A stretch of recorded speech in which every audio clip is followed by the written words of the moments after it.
Mark chapter 4. The story of the farmer. Again, Jesus began to teach by the Sea of Galilee. The crowd that gathered around him was very large, so he got into a boat. He sat down in it out on the lake. All the people were along the shore at the water's edge. He taught them many things by using stories. In his teaching, he said, "Listen, a farmer went out to plant his seed. He scattered the seed on the ground. Some fell on a path. Birds came and ate it up.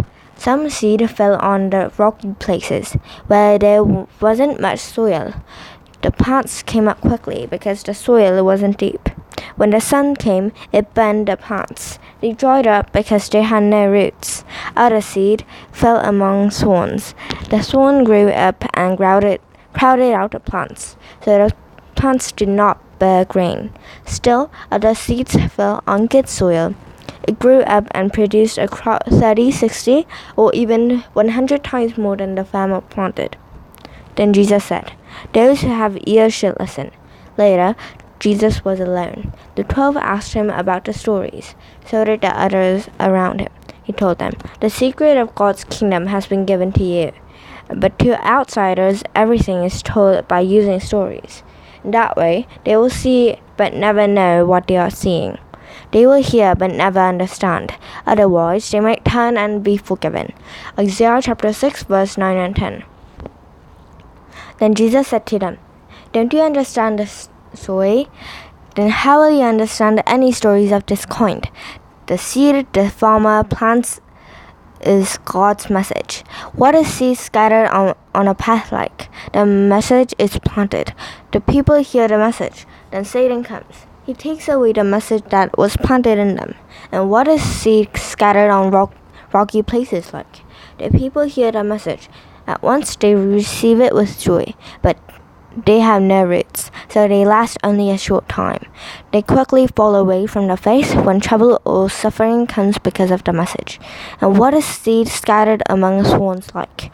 The people hear the message, but then the worries of his life come to them. Wealth comes with its false promises. The people also long for other things. All of those are the kinds of things that crowd out the message. They keep it from producing fruit. And what is seed scattered on good soil like? The people hear the message. They accept it. They produce a good crop 30, 60, or even 100 times more than the farmer planted. A lamp on a stand. Jesus said to them, "Do you bring in a lamp to put it under a large bowl or a bed? Don't you put it on its stand? What is hidden is meant to be seen, and what is put out of sight is meant to be brought out into the open. Everyone who has ears should listen. Think carefully about what you hear," he said. "As you give, so you will receive. And in fact, you will receive even more. If you have something, you will be given more. If you have nothing, even what you will have be taken away from you." The story of the growing seed. Jesus also said, "Here is what God's kingdom is like. A farmer scatters seed on the ground. Night and day the seed comes up and grows. It happens whether the farmer sleeps or gets up. He doesn't know how it happens. All by itself, the soil produces grain. First, the stalk comes up, then the head appears. Finally, the full grain appears in the head. Before long, the grain ripens, so the farmer cuts it down because the harvest is ready." The story of the mustard seed. Again, Jesus said, "What can we say God's kingdom is like? What story can we use to explain it? It is like a mustard seed, which is the smallest seed planted in the ground. But when you plant the seed, it grows. It becomes the largest of all garden plants. Its branches are so big that birds can rest in its shade." Using many stories like those, Jesus spoke the word to them. He told them as much as they could understand. He did not say anything to them without using a story. But when he was alone with his disciples, he explained everything. Jesus calms the storm. When evening came, Jesus said to his disciples, "Let's go over to the other side of the lake." They left the crowd behind, and they took him along in a boat, just as he was. There were also other boats with him. A wild storm came up. Waves crashed over the boat. It was about to sink. Jesus was in the back, sleeping on a cushion. The disciples woke him up. They said, "Teacher, don't you care if we drown?" He got up and ordered the wind to stop. He said to the waves, "Quiet, be still." Then the wind died down, and it was completely calm. He said to his disciples, "Why are you so afraid? Don't you have any faith at all yet?" They were terrified. They asked each other, "Who is this? Even the wind and the waves obey him." Mark chapter 5. Jesus heals a man controlled by demons. They went across the Sea of Galilee to the area of Gerasenes. Jesus got out of the boat. A man with an evil spirit came from the tombs to meet him. The man lived in the tombs. No one could keep him tied up anymore. Not even a chain could hold him. His hands and feet had often been chained, but he tore the chains apart. And he broke the iron cuffs on his ankles. No one was strong enough to control him. Night and day he screamed among the tombs and in the hills. He cut himself with stones. When he saw Jesus a long way off, he ran to him. He fell on his knees in front of him. He shouted at the top of his voice, "Jesus, Son of the Most High God, what do you want with me? Promise before God that you won't hurt me." This was because Jesus had said to him, "Come out of this man, you evil spirit." Then Jesus asked the demon, "What is your name?" "My name is Legion," he replied. "There are many of us." And he begged Jesus again and again not to send them out of the area. A large herd of pigs were feeding on the nearby hillside. The demon begged Jesus, "Send us among the pigs. Let us go into them." Jesus allowed it. An evil spirit came out of the man and went into the pigs. There were about 2,000 pigs in the herd. The whole herd rushed down the steep bank. They ran into the lake and drowned. Those who were tending the pigs ran off. They told the people in the town and countryside what had happened. The people went out to see for themselves. Then they came to Jesus. They saw the man who had been controlled by many demons. He was sitting there. He was now dressed and thinking clearly. All this made the people afraid. Those who had seen it had told them what had happened to the man. They told about the pigs as well. Then the people began to beg Jesus to leave the area. Jesus was getting into the boat. The man who had been controlled by demons begged to go with him.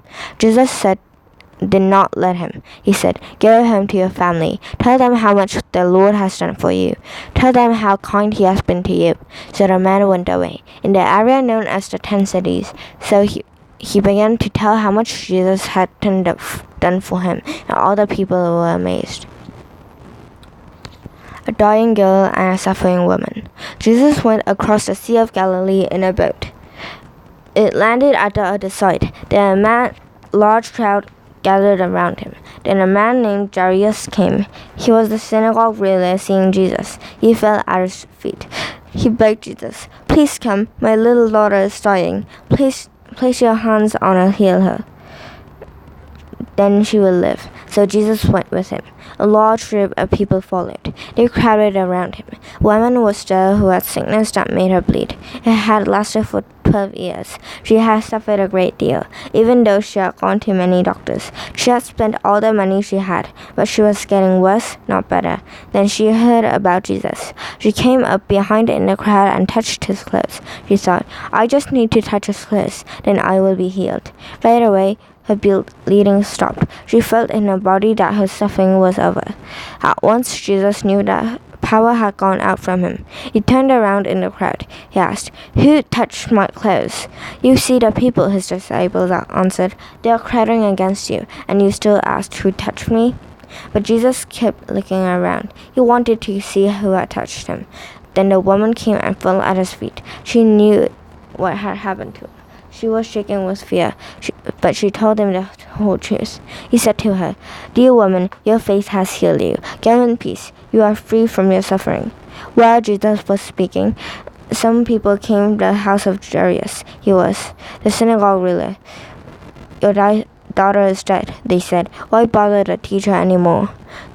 But Jesus didn't listen to them. He told the synagogue ruler, "Don't be afraid, just believe." He let only Peter, James, and John, the brother of James, follow him. They came to the home of the synagogue ruler. There Jesus saw a lot of confusion. People were crying and sobbing loudly. He went inside. Then he said to them, "Why all this confusion and sobbing? The child is not dead. She is only sleeping." But they laughed at him. He made them all go outside. He took only the child's father and the mother and the disciples who were with him, and he went in where the child was. He took her by the hand. Then he said to her, "Talitha kum." This means, "Little girl, I say to you, get up." The girl was 12 years old. Right away, she stood up and walked around. They were totally amazed at this. Jesus gave strict orders not to let anyone know what had happened, and he told them to give her something to eat. Mark chapter 6. A prophet without honor. Jesus left there and went to his hometown of Nazareth. His disciples went with him. When the Sabbath day came, he began to teach in the synagogue. Many who heard him were amazed. "Where did this man get these things?" they asked. "What's this wisdom that has been given to him? He even does miracles. Isn't this the carpenter? Isn't this Mary's son? Isn't this the brother of James, Joseph, Judas, and Simon? Aren't his sisters here with us?" They were not pleased with him at all. Jesus said to them, "A prophet is not honored in his hometown.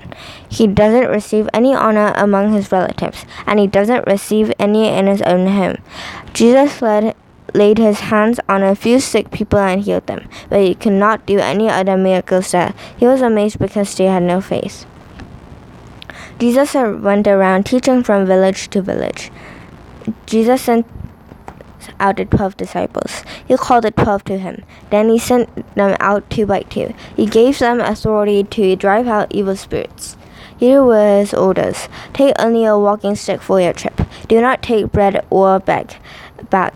Take no money in your belts. Wear sandals, but do not take extra clothes. When you are invited into a house, stay there until you leave town.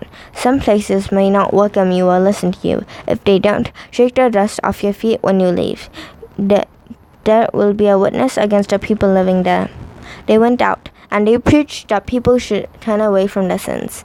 They drove out many demons. They poured olive oil on many sick people and healed them. John the Baptist's head is cut off. King Herod heard about this. Jesus' name had become well known. Some were saying, "John the Baptist has been raised from the dead. That is why he has the power to do miracles." Others said, "He is Elijah." Still others claimed, "He is a prophet. He is like one of the prophets of long ago." But when Herod heard this, he said, "I have John's head cut off, and now he has been raised from the dead."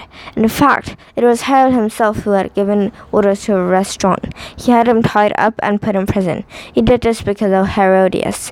She was the wife of Herod's brother Philip, but now Herod was married to her. John had been saying to Herod, "It is against the law for you to have your brother's wife." Herodias held that against John. She wanted to kill him, but she could not, because Herod was afraid of John, so he kept John safe. Herod knew John was a holy man who did what was right. When Herod heard him, he was very puzzled, but he liked to listen to him. Finally, the right time came. Herod gave a big dinner on his birthday. He invited his high officials and military leaders. He also invited the most important men in Galilee. Then the daughter of Herodias came in and danced. She pleased Herod and his other guests. The king said to the girl, "Ask me for anything you want. I'll give it to you." And he promised her with an oath, "Anything you ask for, I will give you. I'll give you up to half of my kingdom." She went out and said to her mother, "What should I ask for?" "The head of John the Baptist," she answered. At once the girl hurried to ask the king. She said, "I want you to give me the head of John the Baptist on a big plate right now." The king was very upset, but he thought of his promise and his dinner guests, so he did not want to say no to the girl. He sent a man right away to bring John's head. The man went to the prison and cut off John's head. He brought it back on a big plate. He gave it to the girl, and she gave it to her mother. John's disciples heard about this, so they came and took his body. Then they placed it on a tomb. Jesus feeds the 5,000. The apostles gathered around Jesus. They told him all they had done and taught, but many people were coming and going, so they did not have a chance to eat. Then Jesus said to his apostles, "Come with me by yourselves to a quiet place. You need to get some rest." So they went away by themselves in a boat to a quiet place. But many people who saw them leaving recognized him. They ran from all the towns and got there ahead of them. When Jesus came ashore, he saw a large crowd. He felt a deep concern for them. They were like sheep without a shepherd, so he began teaching them many things. By that time it was late in the day. His disciples came to him. "There is nothing here," they said. "It's already very late." He sent the people away. They can go and buy something to eat in the nearby countryside and villages. But Jesus answered, "You give them something to eat." They said to him, "That would take 8 months of a person's pay. Should we go and spend that much on bread? Are we supposed to feed them? How many loaves do we have?" Jesus asked. "Go and see." When they found out, they said, 5 loaves and 2 fish. Then Jesus directed them to have all the people sit down in groups on the green grass. So they sat down in groups of 150s. Jesus took the 5 loaves and the 2 fish. He looked up to heaven and gave thanks. He broke the loaves into pieces. Then he gave them to his disciples to set in front of the people. He also divided the 2 fish among them all. All of them ate and were satisfied. The disciples picked up 12 baskets of broken pieces of bread and fish. The number of men who had eaten was 5,000. Jesus walks on water.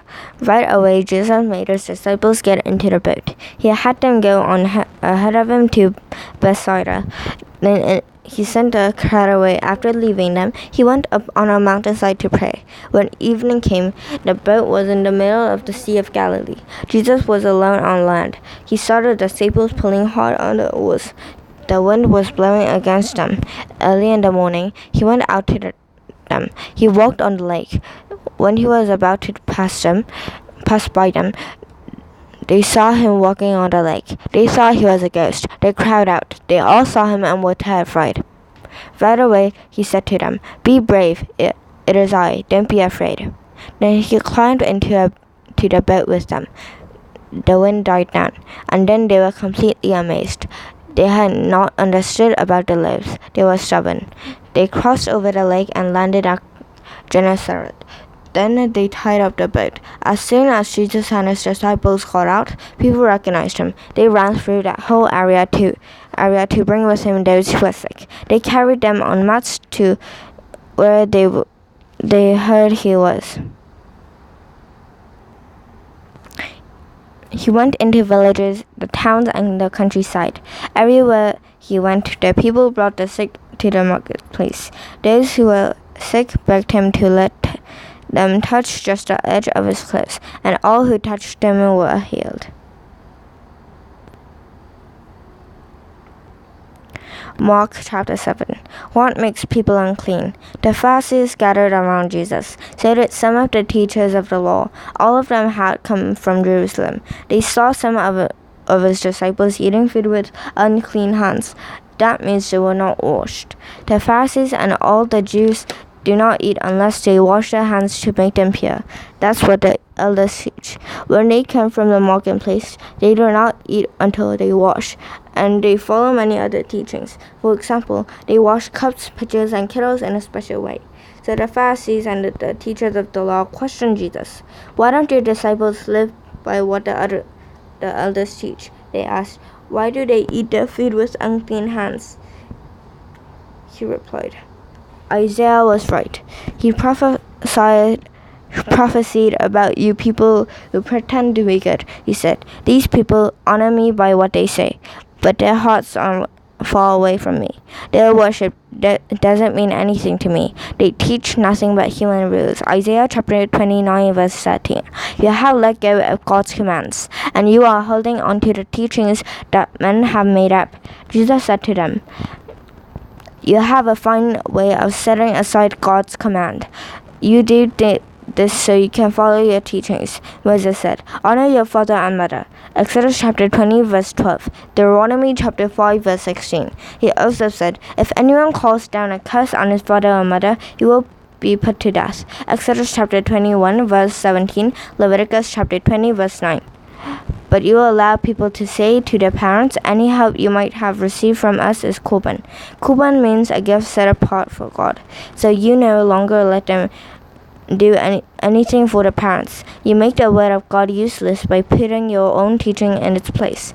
And you do many things like that. Again, Jesus called the crowd to him. He said, listen to me, everyone, understand this. Nothing outside of you can make you unclean by going into you. It is what comes out of you that makes you unclean. Then he left the crowd and entered the house. His disciples asked him about this teaching. Don't you understand? Jesus asked. Don't you see? Nothing that enters people from the outside can make them unclean. It doesn't go into the heart. It goes into the stomach. Then it goes out of the body. In saying this, Jesus was calling all foods clean. He went on to say, what comes out of people makes them unclean. Evil thoughts come from the inside, from people's heart. So do sexual sins, stealing and murder, adultery, greed, hate, and cheating come from people's heart too. So do desires that are not pure, and wanting what belongs to others, and so do telling lies about others, and being proud and being foolish. All those evil things come from inside a person. They make him unclean. The fate of a Greek woman. Jesus went from there to a place near Tyre. He entered a house. He did not want anyone to know where he was, but he could not keep it a secret. Soon a woman heard about it. An evil spirit controlled her little daughter. The woman came to Jesus and fell at his knees. She was a Greek born in Syrian Phoenicia. She begged Jesus to drive the demon out of her daughter. First, let the children eat all they want, he told her. It is not right to take the children's bread and throw it to the dogs. Yes, Lord, she replied, but even the dogs are on the table eating the children's crumbs. Then he told her, that was a good reply. You may go. The demon has left your daughter. So she went home and found her child lying on the bed, and the demon was gone. Jesus heals a man who cannot hear or speak. Then Jesus left the area of Tyre and went through Sidon. He went down to the Sea of Galilee and into the area known as the 10 cities. There some people brought a man to him. The man was deaf and could hardly speak. They begged Jesus to place his hand on him. Jesus took the man to one side away from the crowd. He put his finger into the man's ears. Then he spit and touched the man's tongue. Jesus looked up to heaven. With a deep sigh, he said to the man, Ephphatha, that means be opened. The man's ears were opened, his tongue was freed up, and he began to speak clearly. Jesus ordered the people not to tell anyone, but the more he did so, the more they kept talking about it. People were really amazed. He has done everything well, they said. He even makes the deaf people able to hear, and he makes those who can't speak able to talk.